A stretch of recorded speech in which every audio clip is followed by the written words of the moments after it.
Hello student, आज हम start करने वाले हैं यूक्लिड विभाजन प्रमेय का और यूक्लिड विभाजन एल्गोरिथम।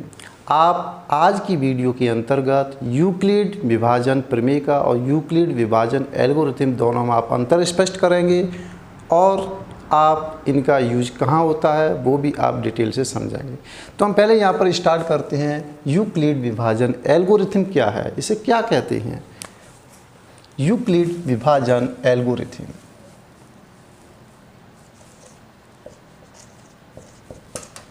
यूक्लिड विभाजन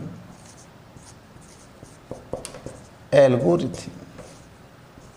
देखो, यूक्लिड विभाजन एल्गोरिथम किसे कहते हैं? यह एक चरणबद्ध श्रृंखला होती है। किसी भी समस्या को सॉल्व करने की एक चरणबद्ध श्रृंखला होती है, विधि होती है, उसी को हम यूक्लिड विभाजन एल्गोरिथम कहते हैं, जिसके अंतर्गत किन्हीं दो धनात्मक पूर्णांकों का एचसीएफ ज्ञात किया जाता है। इसके अंतर्गत तो किन्हीं दो धनात्मक संख्याओं का एचसीएफ ज्ञात करने की एक चरणबद्ध श्रृंखला होती है, उसी को हम यूक्लिड विभाजन एल्गोरिथम कहा जाता है।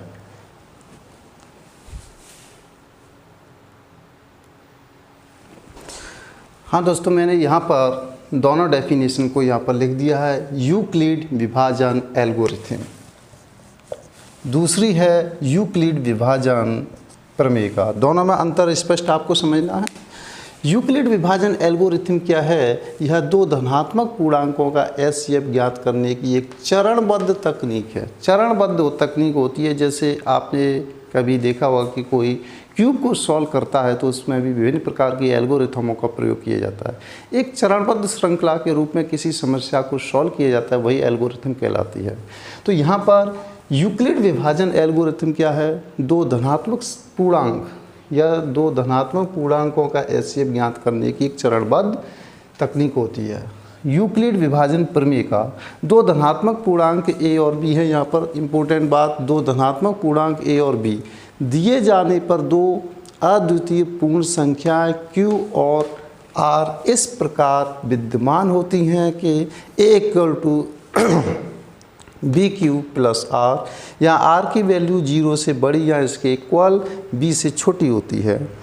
तो यहाँ पर A इक्वल टू होता है BQ प्लस R, यानी इसका मतलब क्या हो गया? यूक्लिड विभाजन प्रमेय का मतलब ये हुआ कि यदि कोई दो धनात्मक पूर्णांक A और B गिवन होते हैं, इस प्रकार गिवन होते हैं कि A में B का भाग दिया जाए तो भागफल Q तथा शेषफल R प्राप्त होता है, तब A इक्वल टू होता है BQ प्लस R। इसका मतलब ये है R की वैल्यू 0 से बड़ी या इसके इक्वल होती है, लेकिन B से कैसी होती है? छोटी होती है। तो यह यूक्लिड विभाजन प्रमेय का है। A equal to BQ plus R, R की वैल्यू 0 से बड़ी या इसके इक्वल, लेकिन B से कैसी होती है? छोटी होती है। यूक्लिड विभाजन एल्गोरिथम इसी प्रमेय का पर आधारित होती है। अब यूक्लिड विभाजन एल्गोरिथम इसी प्रमेय का पर आधारित कैसे होती है? क्योंकि यह जो प्रमेय का है बार बार चरणबद्ध तरीके से लगती जाती है और समस्या का समाधान होता है। वो एचसीएफ ज्ञात करते हैं, एचसीएफ ज्ञात करते हैं प्रमेय का प्रयोग करते करते, तो यह कहलाती है यूक्लिड विभाजन एल्गोरिथम। इसके बाद यहाँ पर दो शब्द आए हुए, एक तो एल्गोरिथम है और एक यहाँ पर प्रमेय का है। दोनों में यहाँ पर अंतर स्पष्ट करते हैं और अच्छे तरीके से।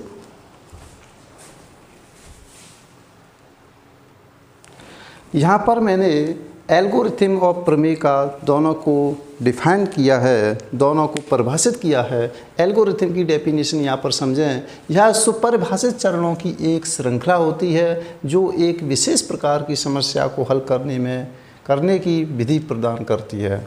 यह एक सुपरिभाषित चरणों की श्रृंखला होती है एल्गोरिथम, जो किसी समस्या को सॉल्व करने में, किसी समस्या को समाधान करने में एक भूमिका निभाती है, एक विधि प्रदान करती है, एक प्रक्रिया प्रदान करती है। कौन? एल्गोरिथम प्रदान करती है। जैसे कोई बच्चा क्यूब को सॉल्व करता है तो क्यूब को सॉल्व एल्गोरिथम लगा करके वो क्या करता है? सॉल्व प्रमेय लगा करके वो सॉल्व करता है, एल्गोरिथम कहलाती है वो। तो यहाँ पर आप प्रमेय की बात कर लेते हैं। यह एक सिद्ध किया हुआ कथन होता है जिसका प्रयोग किसी अन्य कथन को सिद्ध करने के लिए करते हैं।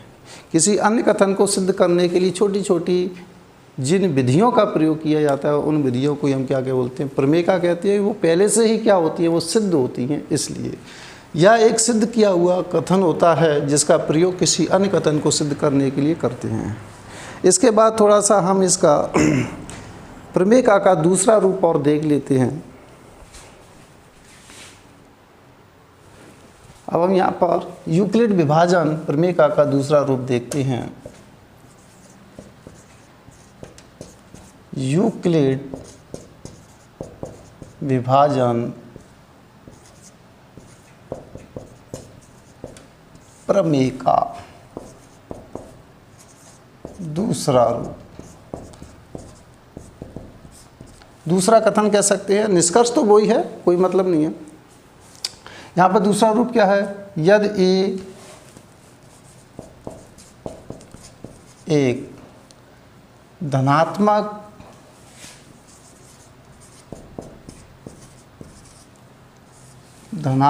पूर्णांक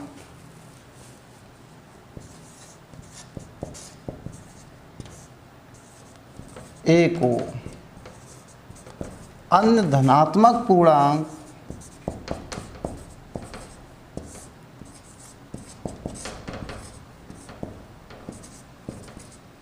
बी से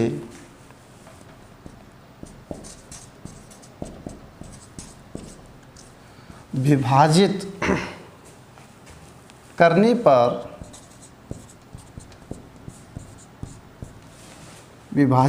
पर भागफल Q व शेषफल रिमाइंडर R प्राप्त हो तो A इक्वल टू होता है BQ प्लस R।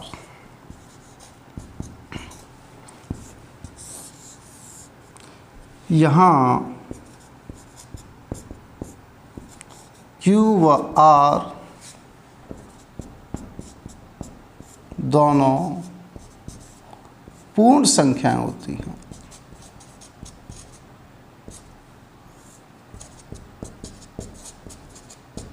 और R की जो वैल्यू होती है 0 से बड़ी या उसके इक्वल B से छोटी होती है। यहाँ पर हमने A को विभाजित किया है B से, A को B से विभाजित करते हैं तब माना एक Q बार जाता है और यहाँ पर जो शेषफल प्राप्त होता है वो R प्राप्त होता है। तो A इक्वल टू होता है BQ प्लस R। यहाँ पर थोड़ी सी जानकारी और दे दें, ये क्या कहलाता है, भागफल। ये क्या कहलाता है, भाज्य। ये क्या कहलाता है, भाजक।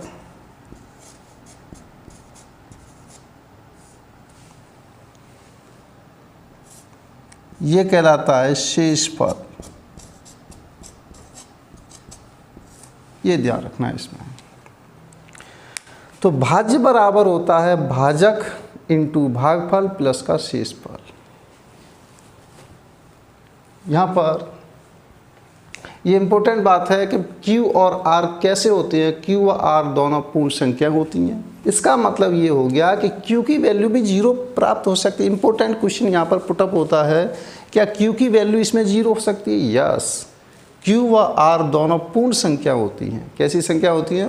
पूर्ण संख्या, पूर्णांक नहीं, पूर्ण संख्या बोलेंगे क्योंकि इसकी वैल्यू 0 भी प्रकट हो सकती है, Q की वैल्यू भी 0 भी प्रकट हो सकती है। केवल पूर्णांक कहेंगे तो पूर्णांक में तो नेगेटिव भी आ जाएंगी, फिर नेगेटिव नहीं, यहाँ पर केवल 0 और 0 से बड़ी संख्याओं का जिक्र किया गया है और वो भी कैसी, नेचुरल नंबर। पूर्ण संख्या 0 इंक्लूड होने पर वो कैसी संख्या बन जाती है, पूर्ण संख्या बन जाती है। हाँ, एक इम्पोर्टेंट बात मैंने आपको नहीं बता पाई थी, इसमें नया शब्द आया है धनात्मक पूर्णांक संख्या। जब मैं इंटीजर्स आपको करा रहा था, पूर्णांक संख्याओं का सेट हमने कराया था, तो पूर्णांक संख्याओं में सम पूर्णांक संख्याएं भी होती हैं और विषम पूर्णांक संख्याएं होती हैं। वहाँ पर एक क्वेश्चन पुटअप किया था कि 0 कैसी संख्या होती है, 0 सम है कि क्या है? तो मैंने वहाँ पर ये आंसर दिया था कि 0 सम नहीं है। वैसे एक्चुअली में ये सम के कंडीशन में आती है, लेकिन इसे हम सम कहते नहीं हैं। क्या बोलेंगे इसे? सम पूर्णांक बोलेंगे इसे। पूर्णांक में से वे संख्याएं जो 2 से डिविजिबल होती हैं, पूर्णांक संख्याएं, ऐसी पूर्णांक संख्या जो 2 से डिविजिबल होती हैं, 2 से विभाजित होती हैं, ऐसी सभी पूर्णांक संख्याओं को हम कहते हैं सम पूर्णांक संख्याएं। ये ध्यान रखना बस। हाँ, इसमें थोड़ा सा एक बात और बता दें, एक क्वेश्चन करा देते हैं, इंपॉर्टेंट क्वेश्चन आप देखिए।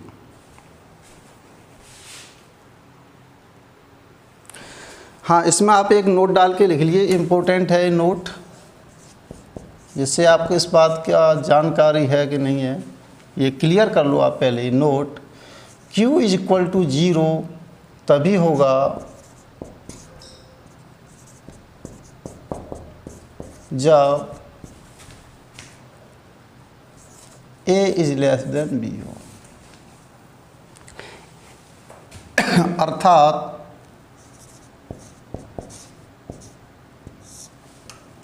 ये भाज्य होता है, भाज्य < क्या हो? भाजक हो। एक एग्जाम्पल हम पुटअप करते हैं इस पर।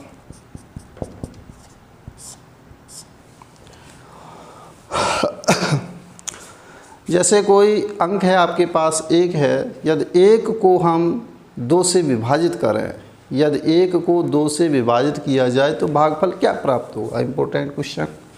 यदि 1 को 2 से विभाजित किया जाए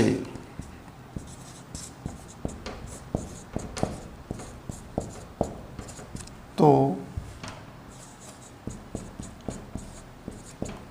भागफल होगा। Number A option 1, B option 2, C option 0, D option इनमें से कोई नहीं।